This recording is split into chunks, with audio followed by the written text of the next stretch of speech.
And Hustle, what's going on?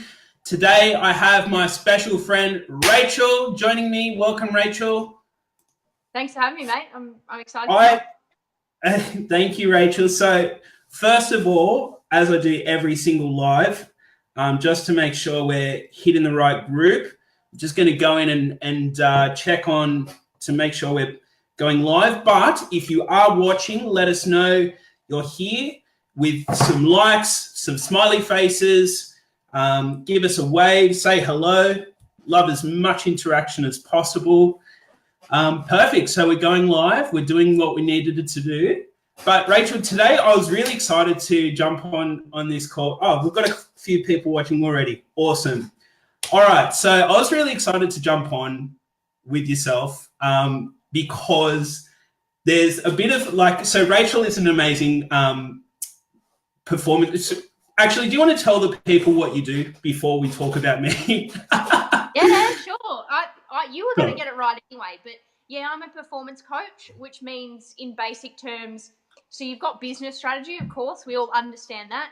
Anything that's not business strategy that is stopping you from growing personally or in your business is what a performance coach would take over. So the things that I focus on the most, self-doubt and the imposter syndrome, like when people go to step up for the next level of business. So we're all comfortable where we are, but the next step of business is going to take a new emotional person. So I sit in performance mindset strategy. That's what awesome. I do. So it's personal coaching, but my niche is business owners because I reckon that's where we need it. Yeah, absolutely. And I see and hear everything that you're talking about as well, with some business owners who restrict themselves because of self-doubt and a lot of just basic bullshit that they allow to get into their heads as to reasons that they paralyze themselves for why they don't do things. And exactly. And this is one of the main reasons why I'm so glad to have you on, because Rachel spoke to me at the start. Was it the start of this year or early last year? No, I can't remember. At some, yeah. Anyway, so Rachel and I basically met each other within the last 12 months, anyway. And so I don't even remember. I think you might have posted something in a group. We met somehow, and we started chatting in the DM and stuff like that. So Rachel's obviously talking to me and sort of prospecting me about one of the programs that she had. And during the process, I sort of said to her, "No, I'm not interested," and things like that. And what was really interesting is Rachel then basically shone a light on what I was doing and what I was talking about, and basically saw through a lot of the bullshit that I was talking to her about with my business, what I was looking to do and things like that, and basically called me out in regards to you're talking about running all these social media strategies, you're talking about all this other stuff, Alan, but where is it? What are you doing? And things like that. And I from that point, and Rachel knows this obviously, is that I was really, really upset from this conversation, because she got me. She got the pain point. And it took me a little while to get over it. And it was really funny. I took part in a program with Alex Tripod, who's an amazing vibration coach and does a whole bunch of other stuff as well. And Rachel was part of that program as one of the coaches. And so it was really funny to run into Rachel again and bring everything up. But obviously there's been a transformation between now and then. Rachel, what was your take on it? Because that's obviously my version of it, but what did you see in me that I couldn't see at that point in time? That's a great question. And by all means, it was a very interesting conversation, and I don't really do things like that anymore. So you copped something nice that day. But I think what I saw, I know what I saw because I remember the conversation, but you had nothing on social media yet, which is, we've all got to start somewhere. And, but I think we spent half the conversation, you were telling me what you're capable of, which sounded legit. You were telling me about funnels and ads, and I was like, fuck, this dude actually, all right, he knows what he's talking about. Great. Can't wait to hear the rest of it. Here we go. And And then you told me what your struggles were, and I was like, sweet, let's do coaching, let's do that. And then everything that followed after that literally just shut yourself down. Like, you were almost convincing me why you couldn't do what you just spent half an hour telling me you're a professional at. And I agreed. I was like, this guy actually knows what he's doing. So when that happens is when I don't get angry, but when I'm like, this is my passion, I need to help these people. Yeah. Like, if you had got on the phone with me and you were talking shit and you didn't actually know how to be a marketer, I'd be like, okay, cool. Well, obviously he's a bit scared, sweet. But from what I heard, I was like, dude, you need to pull your finger out of your butt, because there's people to help out there and you're not helping them. And it's very clear for me to see when I'm not emotionally involved. I think it is for every coach, but I was just not looking at you as if, I was just looking at you as if you've got to be taking the piss because you've got talent. And you literally try and convince me, not only yourself, trying to convince me why you couldn't express that talent. And I just like to, that's my passion, is to be like, dude, you need it to anyone. You need to be on the stage doing your shit, and you just weren't. So it's easy for me to see when I'm emotionally involved, for sure. Yeah. And look, we both laugh about it now and everything else. But at the time, like I was like, I think because my ego had died in that conversation, and everything that, like, all the barriers and everything else that I personally put up to make myself feel comfortable about where I was and what I was doing, you shut them down really easily. And I don't think I've ever had that before. And obviously, look, and after some time, I think even before, like, we met during Alex's program, you did reach out and, like, you checked in and stuff like that. And I was like, you know what? It's actually been one of the best conversations I've ever had. It was one of those, truly one of those pivotal moments where I feel like I just said, you know what? Stop fucking around, Alan. Like, time to get going. And like you said, like, part of it is you start to move, you start to progress and things like that.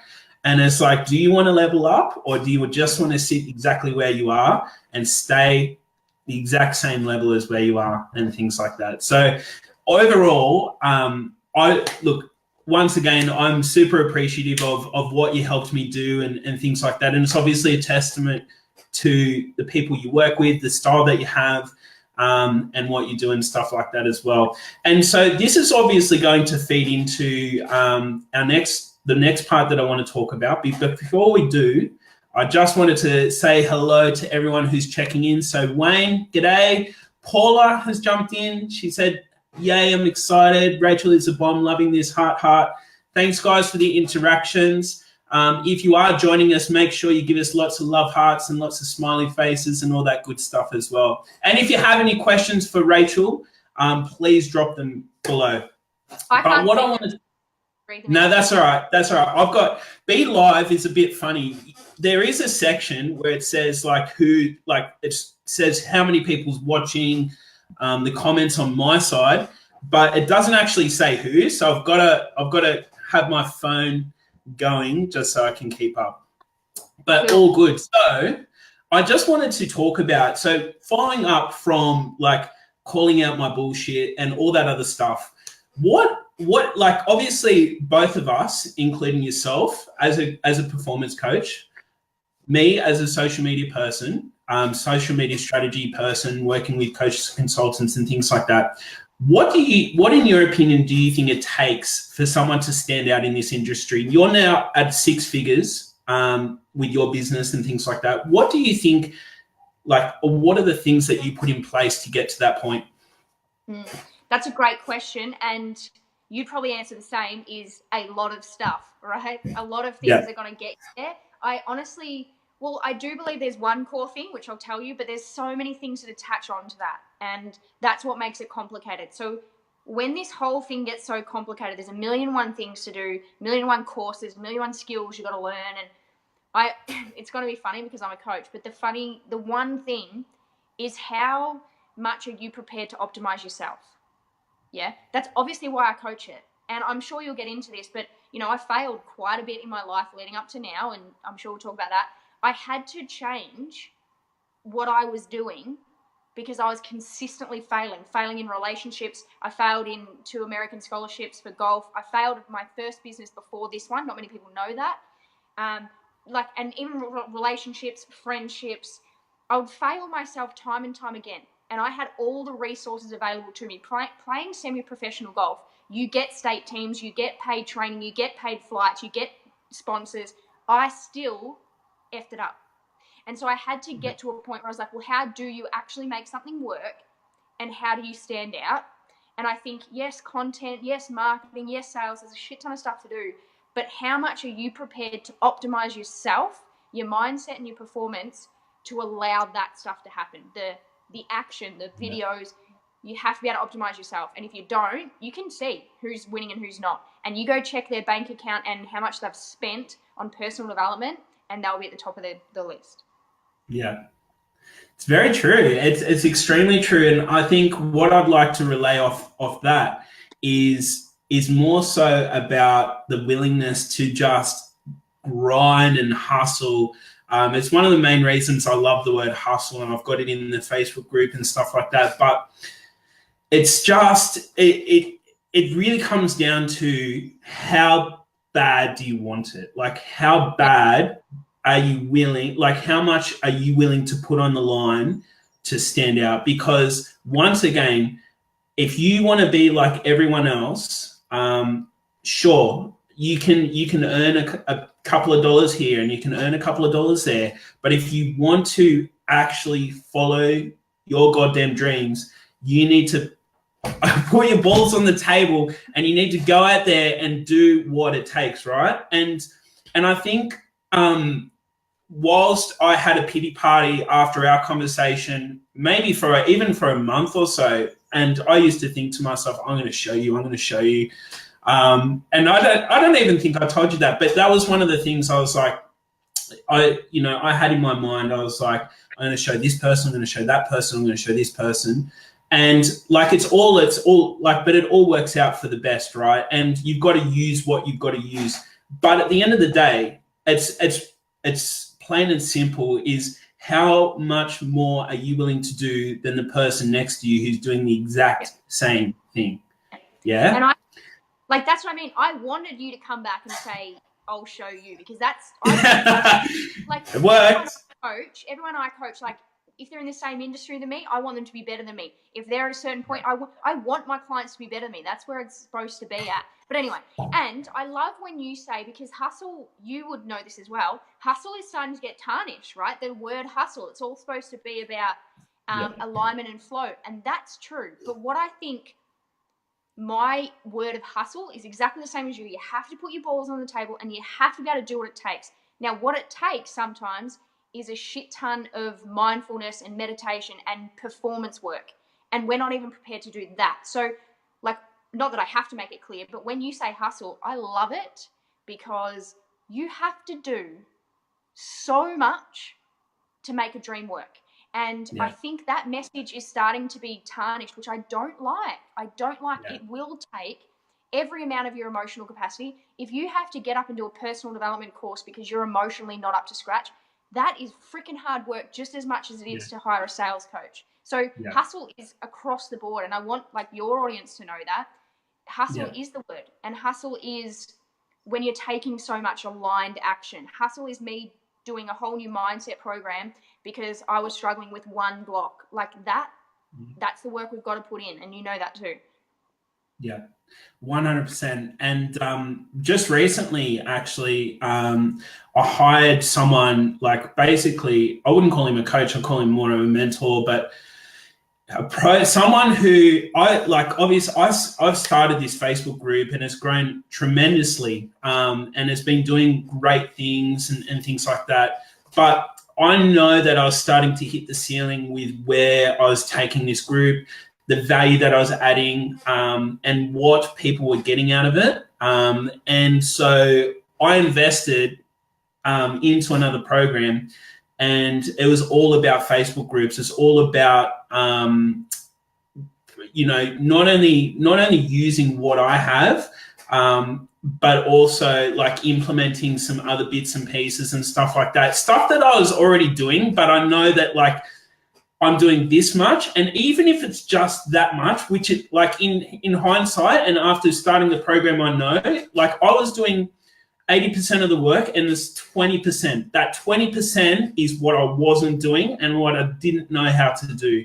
And now that I've gone there, it's the best investment I've ever made because it's more important to me. And it was a large investment as well. Like, but it was more important to me to be able to level up than the dollars that I would have saved. Like, you know, money. And I think it's a flow. Like, I think this all comes back to money being a flow of energy, right? And I'm not a big woo-woo person, but I truly believe that where, you know, Tony Robbins says where your energy goes, where your focus goes, your energy flows, or something like that. Yeah. But it's the same with, like, you know, physical force, and it's the same with physical dollars. You know, they need to match if you want to go forward. Yeah, and like and I love when you say that, and that I didn't know you took that action. That's great. But that's what people think. They say, oh, is this program going to be right for me? And the thing that I answer that is, one, of course, you've got to choose the right person. But two, every single program is right for you, because I literally buy programs these days just so I can see what they're talking about. I spent just under $1,000 the other day to join a ladies program just because I wanted the answer to one question. And that seems absurd.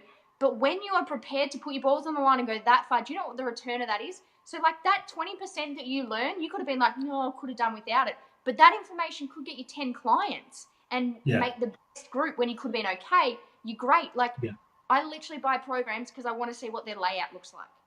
And I'll buy it. Why? Because that puts me ahead of every single other person. So when someone comes to me and goes, oh, should I buy this program for $1,000 or 10,000? I fully understand that finances can be difficult, but if you want to start a business and you can't find a way to get the finances, it's going to be really freaking difficult, because you will be buying program after program, because this never ends. Yeah, 100%. 100%. All right, so we've got Paula has said, put your balls on the table, ... Straight shooting, no bullshit. Rachel, so love her. Love heart. Thank you for joining us, Paula, and thank you for watching. All right, so Rachel, tell us a little bit about, I was really surprised actually. So just before today's conversation, I was saying to Rachel, you know, what should I put in the title for our talk and things like that. And she told me she had a semi-pro golf career. So tell us a little bit about your story and some of the things you've already touched on to how you got to where you are today. Yeah, well, like people close to me know that, but not many people know that. So I'm almost 27 now, but from the ages of about 9 to 20, 21-ish, maybe 8, maybe younger, I played golf, right? And the last 3 years of that was semi-professional. So in my teenage years, playing all around Australia, blah, blah, blah, loved it. I was good at it. And this is the cool bit. Factually, I was good at it. I played you know, I've come top 20 in Australian juniors, and I played all over the country, and, you know, never lost a state team, so I was good, yeah? And I had all the resources available to me. When you get to, well, even growing up, you know, Dad would always pay for everything, so I had the resources there. And then when you hit state level and semi-professional level, they obviously start chipping in, and Dad kept paying as well. So everything was there. And in year 11, I got offered a scholarship to Ohio State University to play golf. And I said no. And I was like, okay. And we even had like the recruiters from America come over to our house, and we lived out in the country and stuff, and watched me play. And Dad was like, are you joking? And I was like, I'll wait till I finish school. So, and you have to do certain subjects to qualify, like maths, right? And I hate maths. Yeah. But I had to do maths in year 12 because Dad was like, you're going after school. And I was like, shit. So I got offered another scholarship to go to Ohio State again when I finished school, and I said no. Shortly after that, I moved out of home because I was really rebellious. I was letting everyone down, right? Because I had given up golf. I'd given up this golf that everyone had put so much effort into. So I moved out of home, and eventually, what did I do? So I was still playing a little bit of golf when I was 18, and those last couple of years I was still playing. But I was on the third hole, and any of you are in Melbourne, I was on the third hole at Riversdale Golf Club playing an Australian tournament. And I had such bad anxiety for a long time, but this was the pinnacle. such bad anxiety and caused from doubt, obviously, that I could not feel the golf club. So I don't know if people know what golf is, right? It's the club. It's got to hit the ball. Yeah, you get it. I could not feel the end of the golf club to connect it with the ball, and I'm Australian level player. So my body was starting to shut down because of obviously the state of my mindset. So that I walked off after the third hole. That was it, and I never played competition golf again. Couldn't feel the club, my hand, it had gone physical, my manifesting of my mindset. So said no to all of that, lost the career. It's all gone. And then a couple of years later, joined a network marketing business because my mind is still thinking, Rach, you're meant for more and stuff. And a bloke, my PT at the time, told me about this health and wellness company. I was like, here you go. I'm going to make millions. This is it, Rachel. Bring it on. Same thing happened. I started and I was so convinced that I was not worth it. In my golf career, I was so convinced that I couldn't win, that I couldn't make state level, I was so convinced of that, even though factually I was at that level. I was so convinced that I was not good enough that I also lost that business because I couldn't make any income. I never did any of the action steps. I was too ego-driven to buy a mentor. And I got to the point where, again, emotionally and physically shut it down. So I got into this business. Between that business and this one, I ruined about 4 relationships that I can clearly see that I mucked up due to doubt. Even in my personal life, I would expect them to make me happy because I was like, poor me, I'm so bad, help me type shit. And then it ruins relationships, of course.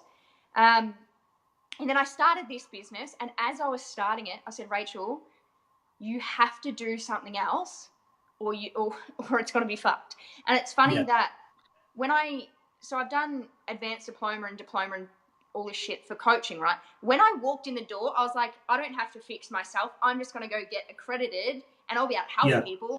And then I can suppress emotions. But going through 6 months in my first diploma and then advanced diplomas after that of coaching in classroom, it was all about me. And that broke me down, built me back up. So I got the experience that coaching actually worked, which was really helpful for my career. So that changed me. And then I started this business. And ever since then, it's exactly the line you say is, how bad do you want it?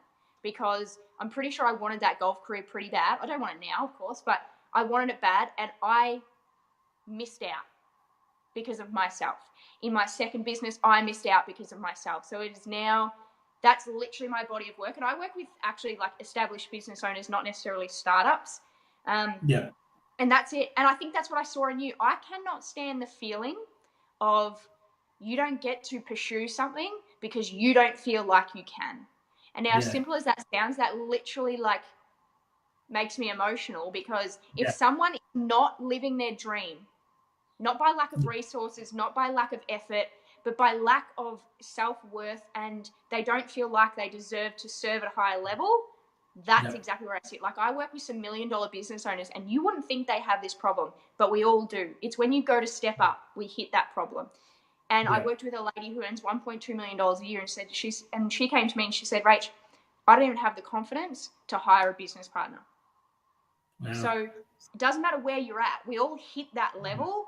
And if she goes, I've lost tens of millions of dollars because I can't do that.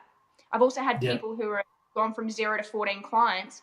If you have a dream and there is something mindset related stopping you, I cannot stand that feeling because I've been through it a lot. So here I am today doing exactly that. Boom. Love that story. That is amazing. And I was actually getting goosebumps as you're talking because you're spot on. It's so true. It's so true about look, I don't even want to wreck what you've just said, because at the end of the day, it's it really comes down to backing yourself, backing yourself 100% and working until you get there. And the thing is, what I wanted to say was that I have a lot of I work with business owners as well and things like that. And one of the really common things that I see is the women that I work with, they always say, oh, it's just sometimes women just don't feel like, they can back themselves. And I'm like, but I understand that, the chemical balance of a woman compared to a man is obviously different and things like that. But dudes go through it as well. and it's just different. Like sometimes it's got more to do with ego rather than, or, you know, whatever the case is. Obviously it comes down to the person, you know, what you're talking about, the situation and things like that. But self-doubt doesn't just pick, you know, females or males, it picks everyone. And everyone at every level. Exactly right. And it doesn't matter how far you go. Like you said, it's just at the top level of people like Tony Robbins and things like that. You know, he's obviously got a system that he's worked out, that he uses and things like that to make sure he's right of mind, his team's right of mind. And then obviously, you know, it flows down to us peasants here, but 100%. And it's so important to recognize, you know, that if you do need help, or if you're not where you want to be or where you need to be, are you ready to put your balls on the table? Yeah. Hashtag of the line, put balls on the table. But add to that. Sorry, I just want to add to that. When you say put your balls on the line, that's so true. And I don't want people to take this video and underestimate how I personally got there and how you're obviously getting there and how everyone's doing it. It takes so much work emotionally to build the habits that I'm building and teaching.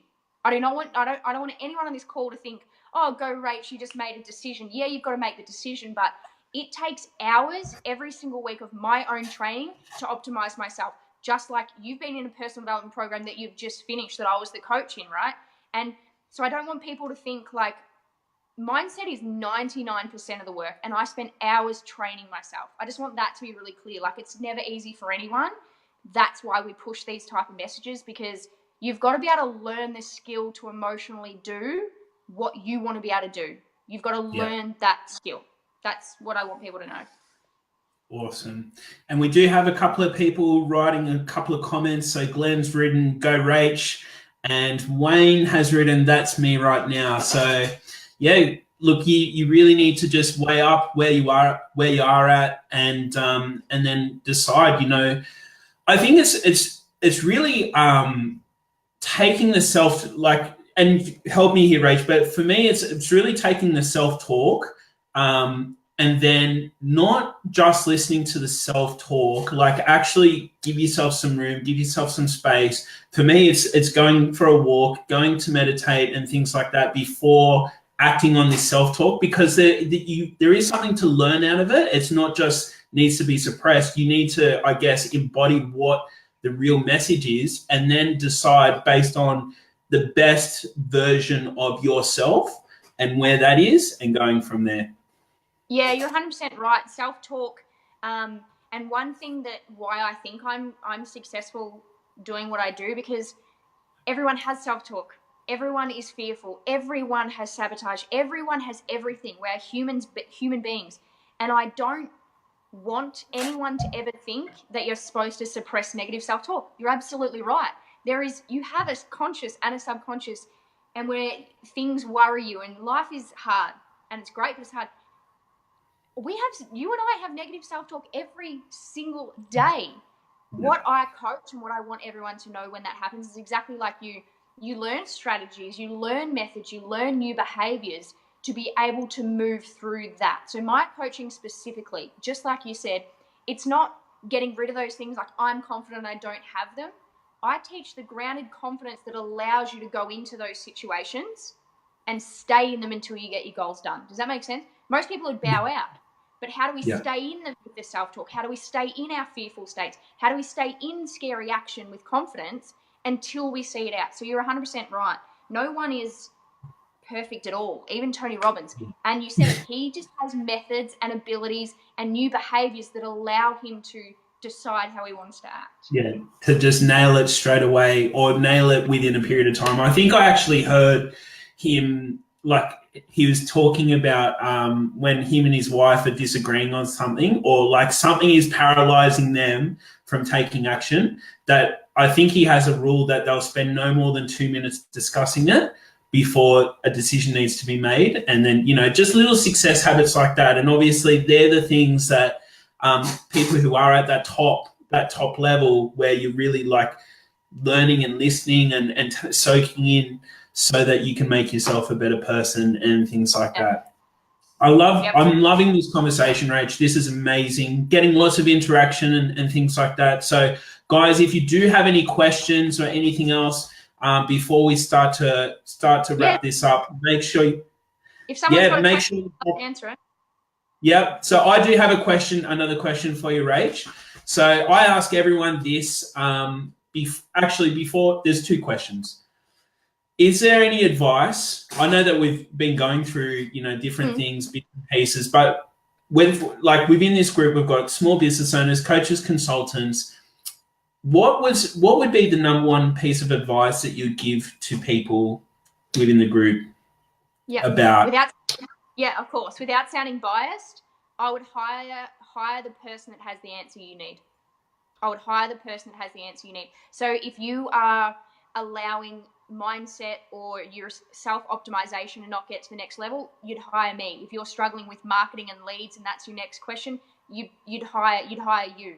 And if you're struggling with how to make presentations, you hire that person. My only advice, go find the person that has your answer and you bloody hire them. There shouldn't be no ifs or buts about it. And if it's the wrong coach, you learn so much from that. I've spent 40 grand this year on marketing that did not work. And now I have the most insight, the most powerful team now. I would never have got there. So literally my only advice, what is the next thing you need to get to the next level? Is it human optimization? Is it marketing? Is it massage? Is it fitness? Is it what? Find that bloody person, hire them today and move yourself. That's my advice. I think there isn't anything else out there. Boom. Done. All right, so Wayne's written #balls_on_the_line. That's exactly right, Wayne. Balls on the line. If you agree, give us a #balls_on_the_line. This is what we've been talking lots about balls anyway. So one last question, Rachel. Yeah. So if you could go back until you're 20, I'm assuming you were a rebellious 20-year-old, but if you could go back until your 20-year-old self anything, what would it be? 20 was probably the worst time of my life, so great question. Excellent. This is the perfect then. Yeah, like when I was through high school and about that age, I smoked pot every day and did a lot of dumb things because I was trying to suppress, right? So great question. Yeah. If I could go back, what would I tell them or what would I change? What was the question? What would you tell your 20-year-old self? I would tell them to hang in there. And it sounds simple, but most of the time, I think you and I here, because we just kept putting our balls on the line, I would go back and I would say to Rachel, I'd say, hang in there. There's something tomorrow and you just keep going. I honestly believe the only way you can fail is by giving up, and you actually start to work out these cliche quotes. The more and more you dive into it, they're so real. I would go back and I'd say to her, just keep fucking going. Just keep going. 100%. Love it. Awesome. Guys, if you do have any questions or anything else, please drop it below and make sure you give us a #balls_on_the_line. But I think that's almost about it. We haven't got any questions at the moment, but it's been amazing having you on, Rachel. Like I said from the very beginning of this call, it was almost destiny that we had that conversation. Do you remember how we even got in contact with each other? Not really. I don't really remember how I got in contact with anyone these days because it's just crazy. But were you outreaching in Facebook groups and stuff? Yeah. And so that's another testament to Facebook groups, the connections that you make with people and things like that. So that's another story in itself. But okay, so we haven't got anything else, but guys, make sure you do reach out to Rachel. Where can people find you, Rachel? Go to my personal page and shoot me a personal message. I absolutely talk to people properly. Go to my personal page, and if you've got questions, comment below and we'll answer them at a future date. But go and find my personal page, send me a message and say #balls_to_the_wall and go for it. I love that. Awesome. All right. Thank you so much for being on. It's been an absolute pleasure. And you know what? Even before we jumped on, bringing up that story, I sometimes struggle to be real, and I think this is this is a real push for me to just be real, and to make sure that like everything that we're talking about is relevant, because whilst it's all, you know, sunshine and rainbows and things like that, it's not always how life works. And as we've been discussing, you know, there's self-talk, there's bullshit, there's everything that's happening in between. And at the end of the day, you just got to be real with yourself. You just got to hashtag balls on the line, and you've got to make the most of the opportunities that you have. So once again, thank you so much for jumping on, Rachel. Guys, again, if you do have any questions, anything else, make sure you reach out to her. She's an absolute legend, and we'll speak to you soon. Bye. All right, thanks, guys. Speak to you soon. Go get it.